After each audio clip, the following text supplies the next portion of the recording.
Good morning guys.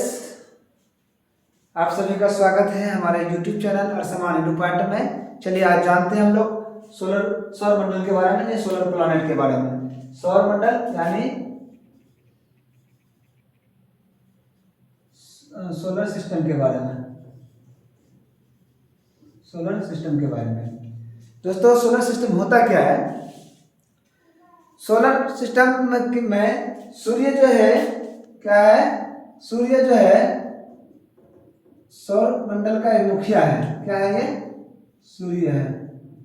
सूर्य क्या है? सौर मंडल का मुखिया है। सौर मंडल का मुखिया है। इसके दूरी के क्रम में अगर हम देखें, ऐसे दूरी के क्रम में कुछ ग्रह हैं जो उसकी दूरी के बढ़ते हुए क्रम में है। सबसे पहला ग्रह अपना आता है बुध, दूसरा ग्रह है शुक्र, तीसरा है पृथ्वी, चौथा है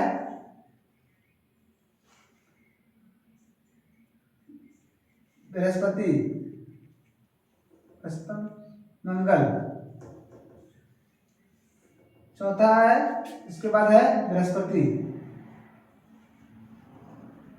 क्या है दोस्तों? बृहस्पति। उसके बाद है शनि, उसके बाद है अरुण, उसके बाद है वरुण। 1 2 3 4 5 6 7 8 दोस्तों, ये 8 ग्रह है। यानी सौर मंडल में कुल ग्रहों की संख्या 8 है। लेकिन इसमें एक ग्रह और था, वो था जुपिटर। क्या था? Sorry, Pluto. प्लूटो जिसको अब क्या है, ड्वार्फ प्लैनेट के श्रेणी में रख दिया गया है। यानी बौने ग्रह के श्रेणी में इसको भेज दिया गया है 2006 में। कब? सन 2006 में इसको ग्रह की श्रेणी से निकाल करके बौने ग्रह की श्रेणी में भेज दिया गया है। ठीक है, ये भेजता कौन है दोस्तों? दुनिया भर के खगोलविद आपस में बैठ कर डिसाइड करते हैं, है ना। सन 2000 में बौने ग्रह प्लूटो को ग्रह की श्रेणी से निकाल करके क्या कर दिया? बौने ग्रह की श्रेणी में भेज दिया गया। दोस्तों, इस स्थिति को याद रखने के लिए ये ग्रह की जो श्रृंखला है, जो दूरी के क्रम में बनाया है, ये क्या है? दूरी के क्रम में। दूरी के क्रम में, दूरी के क्रम में। यानी ऐसा बोल सकते हैं कि बुध जो है सूर्य के सबसे नजदीक का ग्रह है। बुध जो है क्या है? सूर्य के सबसे नजदीक का ग्रह है। और वरुण जो है क्या है? सबसे दूर का ग्रह है। बुध सबसे नजदीक का ग्रह है और वरुण क्या है? सबसे दूर का ग्रह है। चलिए जानते हैं। शुक्र है। शुक्र को दोस्तों हम चमकीला ग्रह कहते हैं। क्या कहते हैं? चमकीला ग्रह का है, चमकीला ग्रह कहते हैं। पृथ्वी को नीला ग्रह कहते हैं, जबकि मंगल को लाल ग्रह कहते हैं। बृहस्पति सबसे बड़ा ग्रह है। क्या है? सबसे बड़ा ग्रह। ठीक है। शनि एक छल्ला वाला ग्रह। कौन सा? छल्ला वाला ग्रह। अरुण वरुण हरा ग्रह। ये लोग अरुण हरा ग्रह, हरा ग्रह। दोस्तों याद रखिएगा, सभी ग्रहों के कुछ ना कुछ उपनाम हैं। हमने देखा कि शुक्र को चमकीला ग्रह कहते हैं। इसको हम लोग भोर का तारा, सुबह शाम का तारा भी कहते हैं। क्या कहते हैं? भोर का तारा, भोर का तारा या सुबह का तारा भी कहते हैं। तारा भी कहते हैं। ये जो पृथ्वी है दोस्तों, नीला ग्रह जिसे कहते हैं, एकमात्र ग्रह है जहां पे ऑक्सीजन पाया जाता है। इसी ऑक्सीजन की उपस्थिति के कारण इस ग्रह पर जीवन पाया जाता है। पृथ्वी पर, पृथ्वी एकमात्र ग्रह है जहां जीवन पाया जाता है। तो अब सबसे गर्म ग्रह पूछा जाए तो कौन सा है? गर्म ग्रह मंगल। ये ग्रह मंगल, ये गर्म ग्रह के नाम से भी जाना जाता है। लाल ग्रह के नाम से भी जाना जाता है मंगल, और गर्म ग्रह के नाम से भी जाना जाता है ना। बृहस्पति सबसे बड़ा ग्रह है। शनि, शनि क्या है? शनि छल्ला वाला ग्रह है। जिसके ऊपर ना ऐसे रिंग रहता है, देखिए ग्रह है ये, इसके ऊपर ऐसे रिंग लगा रहता है। तो बोलेगा कि रिंग कौन से ग्रह पे होता है, तो आप बताइएगा दोस्तों कि रिंग जो है क्या है, रिंग जो है किस ग्रह पे है, शनि ग्रह के ऊपर मंडराता है। कहा जाता है, आप लोग पौराणिक कथाओं में है कि शनि ग्रह इसके सर पे शनि ग्रह का प्रकोप है, इसलिए इसका काम अच्छा नहीं हो रहा है। ये नहीं याद रखिएगा, उसी ट्रिक से शनि ग्रह के ऊपर ही रिंग रहता है, याद रखिएगा। तो ग्रहों की श्रृंखला को याद रखने के लिए दूरी के क्रम में दोस्तों क्या है, इसको ट्रिक है बसपम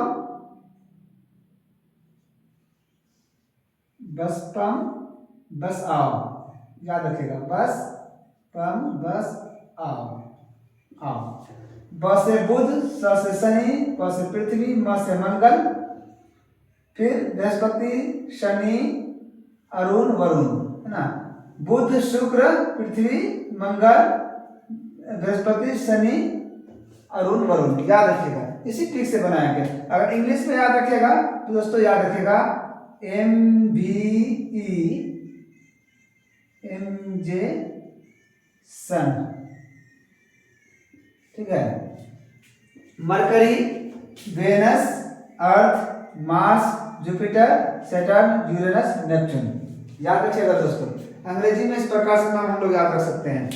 चलिए दोस्तों आगे क्या है, ग्रह के बाद क्या होता है, कुछ उपग्रह भी होते हैं ना। ग्रह के बाद, अब ग्रह कहते किसे हैं, एक प्रश्न आता है, ग्रह क्या है, ग्रह क्या है, ग्रह कहते किसे हैं, तो याद रखिएगा दोस्तों सूर्य के चक्कर लगाने वाले, है ना, सूर्य के चारों ओर चक्कर लगाने वाले प्लैनेट को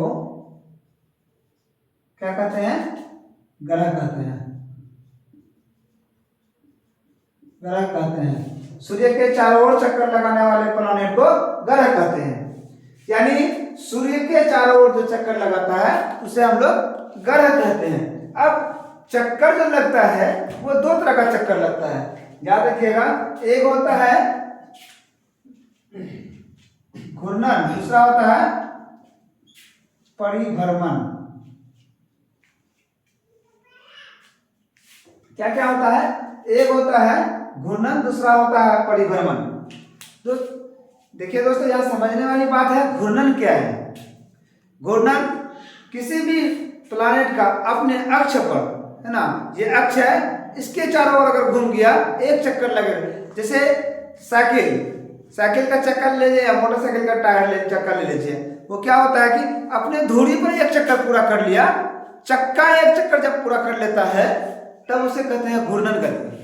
लेकिन अगर किसी एक कुर्सी को रख लीजिए बीच में, है ना, अगर कुर्सी बाइक से ही चक्का कितना देर में कुर्सी का चक्कर पूरा कर लिया, वो होता है परिभ्रमण। जैसे मान लीजिए कि ये सूर्य है, ये सूर्य है, लेकिन एक प्लैनेट है यहाँ पे पृथ्वी, है ना।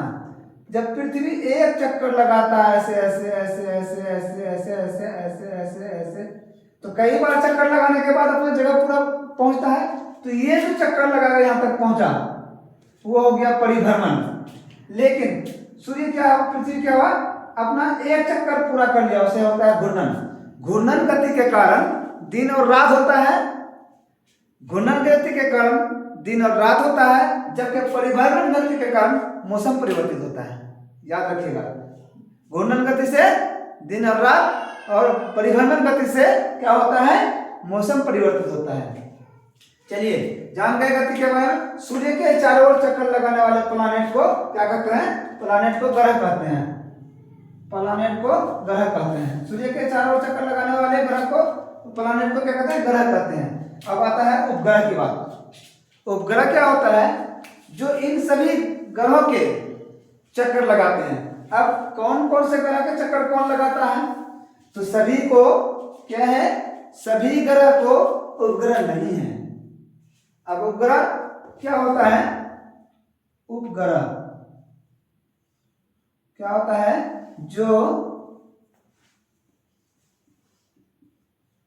जो प्लानेट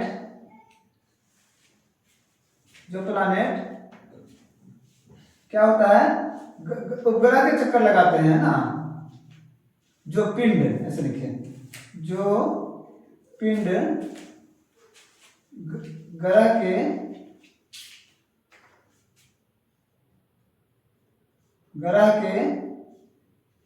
चारों ओर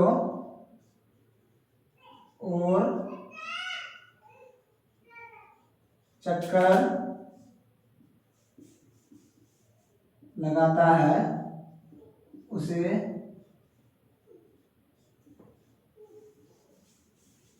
उपग्रह कहते हैं।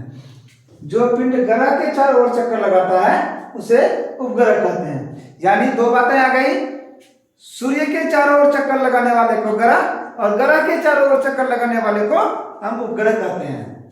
अब देखिए क्या है, ग्रह किसके पास है? देखिए कुछ ग्रह है जिसके पास उपग्रह है, जैसे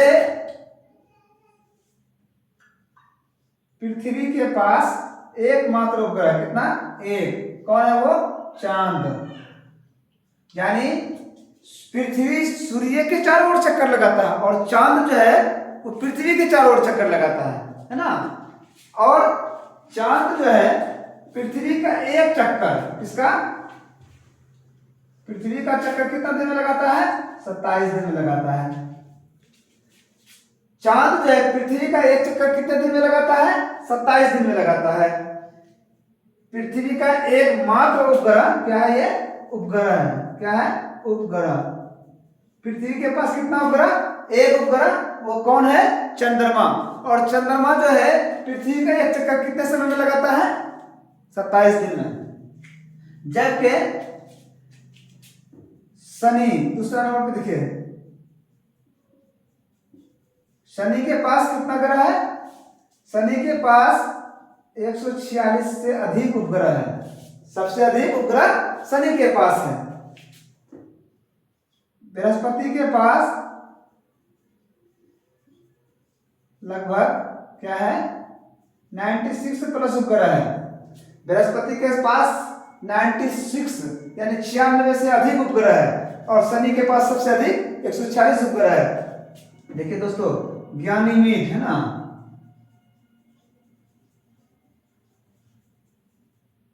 ज्ञानीमीड जो है सबसे बड़ा उपग्रह है। ज्ञानीमीड क्या है? सबसे बड़ा उपग्रह है।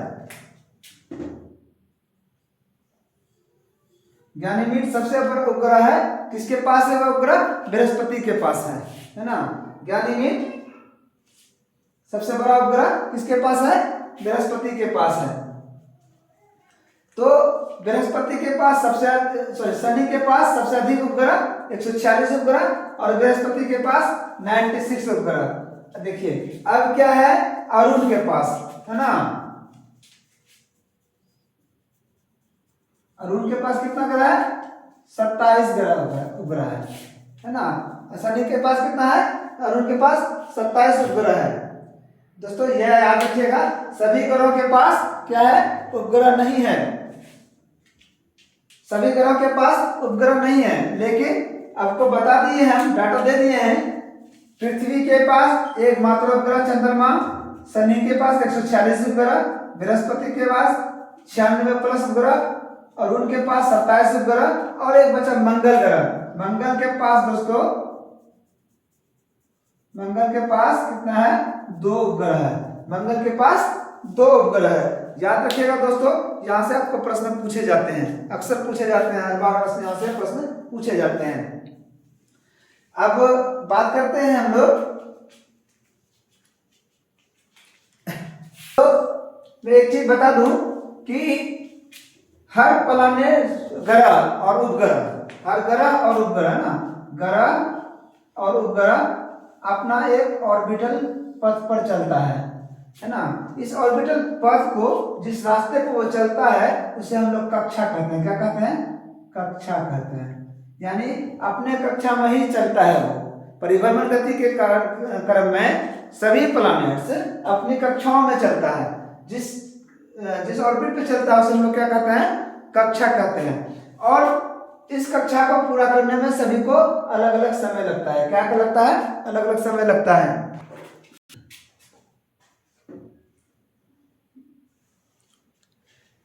अब क्या है कि सभी को कुछ ना कुछ समय लगता है। चलिए देखते हैं बुध को कितना समय लगता है। देखो 2 गतियां बताया हमने, घूर्णन और परिभ्रमण।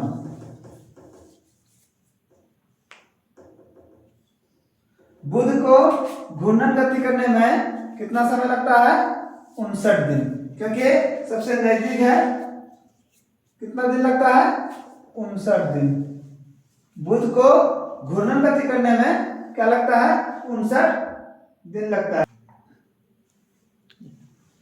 ठीक है, बुध को घूर्णन गति करने में कितना दिन लगता है, 59 दिन लगता है, और परिभ्रमण में 28 दिन लगता है। उसी तरह से शुक्र का है, शुक्र को परिभ्रमण में कितना, शुक्र को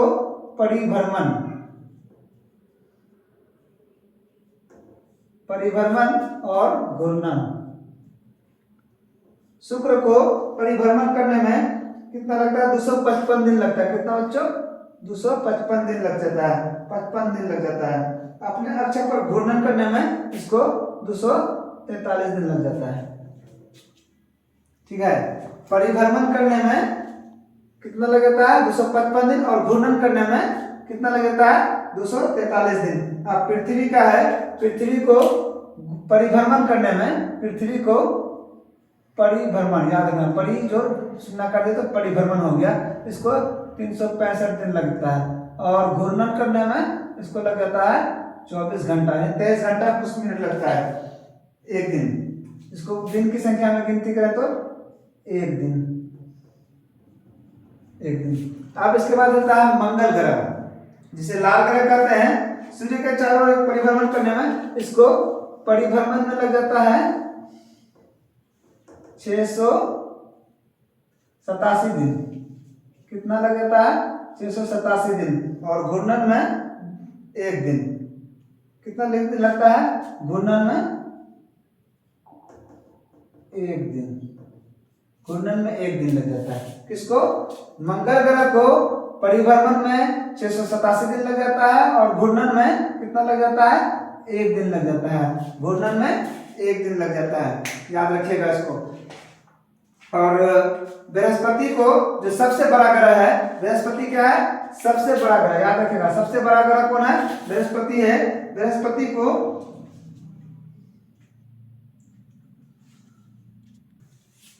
दोस्तों कुछ इस प्रकार से है, क्या बृहस्पति जो सबसे बड़ा ग्रह है, इनके परिक्रमण का जो समय है वो 11 वर्ष 11 महीना, यानी लगभग 12 वर्ष का समय लग जाता है इसका परिक्रमण करने में। किसका, सूर्य का परिक्रमण करने में, और घूर्णन करने में 9 घंटा 56 मिनट लगता है। यानी बृहस्पति अपने अक्ष पर 9 घंटा 56 मिनट में एक चक्कर पूरा कर लेता है, लेकिन इसको सूर्य का एक चक्कर पूरा करने में 11 वर्ष 11 महीना, यानी 12 साल लगभग लग जाता है। चलिए शनि की ओर चलते हैं। जिसकी वह ग्रह जिसके ऊपर एक छल्ला लगा रहता है, उस ग्रह को क्या होता है, परिक्रमा करने में, क्या होता है, परिक्रमा करने में 29 वर्ष 5 महीने लग जाते हैं, और घूर्णन करने में 10 घंटा 40 मिनट लग जाता है। घूर्णन समझ गए दोस्तों, घूर्णन यानी अपने अक्ष पर एक चक्कर लगा देना। परिक्रमण मतलब किसी एक पिंड के चारों ओर घूम जाना, उसे परिक्रमण कहते हैं। अब क्या है, अरुण एक ग्रह है जिसे हरा ग्रह के नाम से भी जानते हैं। इसको परिक्रमा करने में सूर्य का 84 वर्ष लग जाता है, और घूर्णन अपने अक्ष पर 17 घंटे 14 मिनट में लग करता है। वहीं वरुण है जो 164 वर्ष परिक्रमण करने में लग जाता है। किसमें, परिक्रमण में 164, और घूर्णन में 16 घंटे 7 मिनट लग जाता है। तो दोस्तों इस प्रकार हम लोग समझे कि जितने भी प्लैनेट हैं, हमारे जितने भी ग्रह हैं, सूर्य से जितनी दूर है उसको परिक्रमा करने में उतना अधिक समय लग जाता है, और जितना नजदीक है उतना परिक्रमा करने में कम समय लगता है, क्योंकि दूर होने पर ऑर्बिटल साइज कक्षा बड़ा हो जाता है। जैसे मान लीजिए एक सूर्य है, ये सूर्य के नजदीक का ग्रह से घूम जाएगा, उससे दूर का ग्रह से घूमेगा, उससे दूर का इस तरह घूमेगा, उससे दूर का और ज्यादा घूमेगा, यानी रेडियस बढ़ेगा तो समय ज्यादा लगेगा ही लगेगा, है ना, क्योंकि इसको लंबा दूरी तय करना पड़ता है। तो जो जितना दूर का है, यानी वरुण सबसे ज्यादा दूर में है, तो सबसे अधिक समय कौन से ग्रह को लगेगा परिक्रमा करने में? वरुण को लगेगा, है ना। और सबसे कम समय किसको लगेगा परिक्रमा करने में? तो बुध को लगेगा, याद रखिएगा, बुध। अब क्या है यहाँ पे, परिक्रमा और घूर्णन आपको समझ में आ गया। अब आगे बात करेंगे दोस्तों, कुछ इंपॉर्टेंट बातें हैं कि आपको मैं बता दूं कि चंद्रमा पर, है ना, ग्रह उपग्रह ये हो गया। अब ग्रह उपग्रह के बाद हमारा कुछ है जिसे क्षुद्र ग्रह कहते हैं, इसको साफ कर देते हैं। क्षुद्र ग्रह क्या दोस्तों? क्षुद्र ग्रह।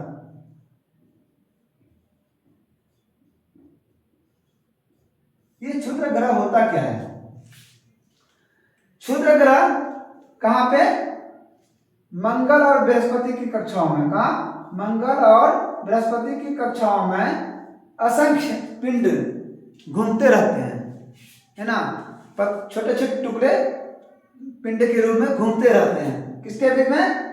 मंगल और बृहस्पति कक्षाओं के बीच में। तो मंगल और बृहस्पति कक्षाओं के बीच में असंख्य पिंड घूमते रहते हैं, जिसे हम क्षुद्र ग्रह कहते हैं। ऐसा माना जाता है ये क्षुद्र ग्रह जो है कभी न कभी ग्रह का हिस्सा रहा होगा, किसी कारणवश वो टूट गया और उसे अपने कक्षा में घूमता रहता है ना, जिसे हम लोग क्षुद्र ग्रह जानते हैं। वो क्या है? पिंड है, छोटे छोटे पत्थरों का टुकड़ा है, क्या है वो? बृहस्पति और मंगल ग्रहों के बीच में घूमते रहता है, जिसे हम क्षुद्र ग्रह कहते हैं, है ना। लेकिन कुछ, अब क्षुद्र ग्रह के बाद कुछ होता है उल्का पिंड। क्या होता है? उल्का पिंड। देखिए दोस्तों, उल्का पिंड क्या होता है? पत्थरों के छोटे छोटे टुकड़े, पिंड के छोटे छोटे टुकड़े जो सूर्य के चारों ओर चक्कर लगाते रहते हैं। ग्रह उपग्रह तारा को छोड़ के कुछ अन्य पिंड ऐसे भी हैं जो सूर्य के चारों ओर चक्कर और भी लगाते हैं, है ना, जिन्हें क्या कहते हैं हम लोग? उल्का पिंड कहते हैं। ये उल्का पिंड क्या होता है? ये गिरने की प्रवृत्ति का होता है। कभी कभी आसमान से गिरता है और पृथ्वी की ओर आने लगता है, और वायु के संपर्क में आते ही इसमें आग लग जाती है ना। कभी तो बोलते हैं वो जलता हुआ तारा, गिरता हुआ तारा, है ना। और होता क्या है इसमें, कभी कभी पृथ्वी की सतह तक आ जाती है, आने पर पृथ्वी में गिरने पर वो क्या होता है? धंस जाता है ना। ये उल्का पिंड है। उल्का पिंड कहाँ घूमता है? सूर्य के चारों ओर चक्कर लगाता है, लेकिन क्षुद्र ग्रह मंगल और बृहस्पति के कक्षाओं में ही चक्कर लगाता है। तो ये बातें थी। अब एक शब्द है जियो, है ना, चलिए इसको साफ कर लेते हैं।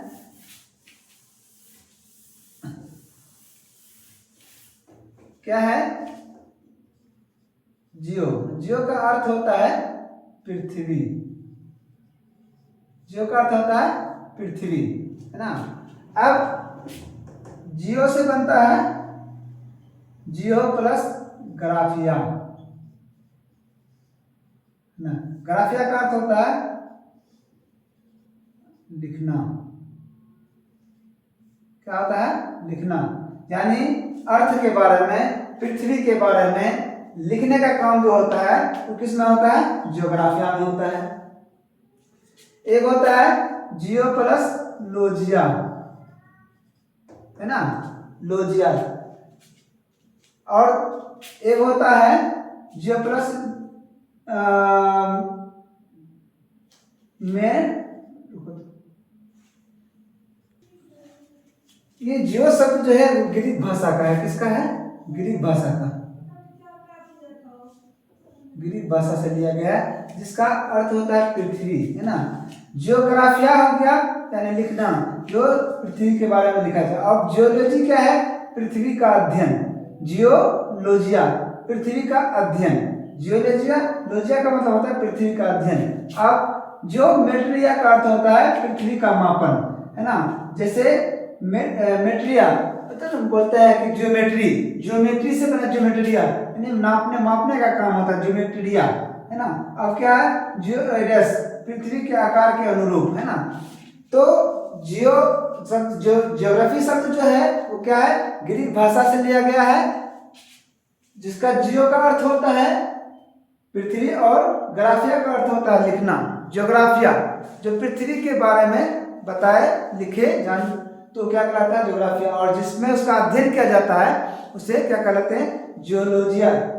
अब एक चीज मैं बता दूं कि जियोमेट्रिया पृथ्वी का मापन कहलाता है, और जियोइडस क्या है, पृथ्वी के आकार के अनुरूप जो चीजें होती है उनको बताया जाता है। एक इम्पोर्टेंट बात है, खगोल पिंड और उनके गति के बारे में अध्ययन करने वालों को खगोल शास्त्री कहते हैं। खगोल पिंड और उनकी गतियों का अध्ययन करने वाले को हम खगोल शास्त्री कहते हैं। अब दूसरा पॉइंट है दोस्तों कि ये आकाशगंगा है क्या, है ना। करोड़ों लाखों तारे के समूह को हम क्या कहते हैं, आकाशगंगा कहते हैं। तारों के समूह को हम क्या कहते हैं, आकाशगंगा कहते हैं। एक चीज मैं बता दूं कि तारा जो है, तारा के पास अपना प्रकाश होता है, अपनी ऊष्मा होती है, लेकिन क्योंकि सूर्य भी एक तारा है जिसके पास अपना प्रकाश है और अपना ऊष्मा है। ग्रह के पास अपना प्रकाश अपना ऊष्मा नहीं होता है, वो तारों के प्रकाश और ऊष्मा से ही चमकता है और उसी से गर्मी मिलती है।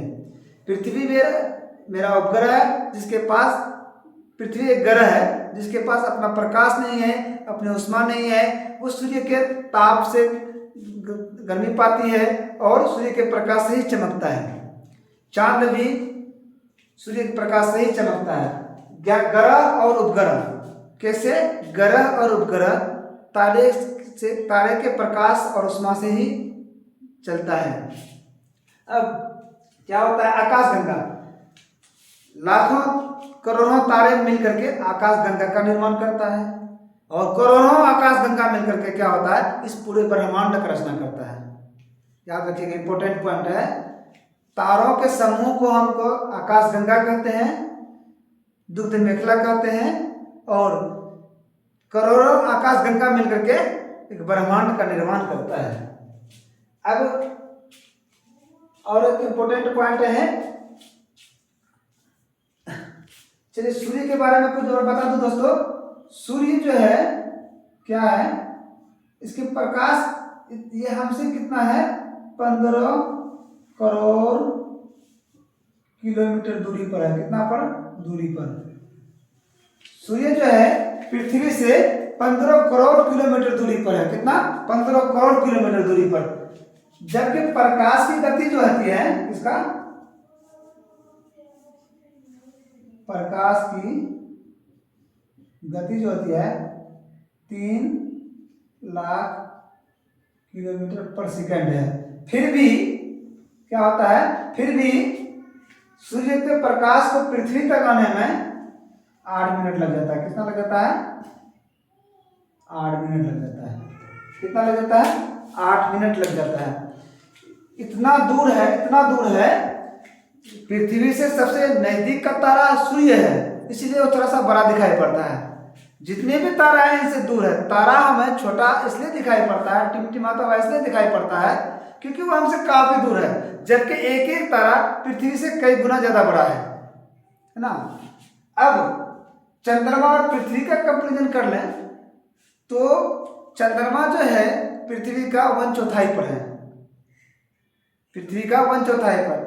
अगर किसी चीज का वजन पृथ्वी पर 4 kg है तो चंद्रमा पर 1 kg हो जाएगा। उसका द्रव्यमान, उसका रेडियस सभी 1/4 में है पृथ्वी का, है ना। तो चंद्रमा पर अगर 1 kg है तो पृथ्वी पर वो भार बढ़ जाएगा, है ना, क्योंकि गुरुत्वाकर्षण पृथ्वी का अधिक हो, चंद्रमा का गुरुत्वाकर्षण कम है, इसलिए ये डिफरेंस, ये चीजें होती है कमी बेसी। अब पॉइंट क्या हो गया,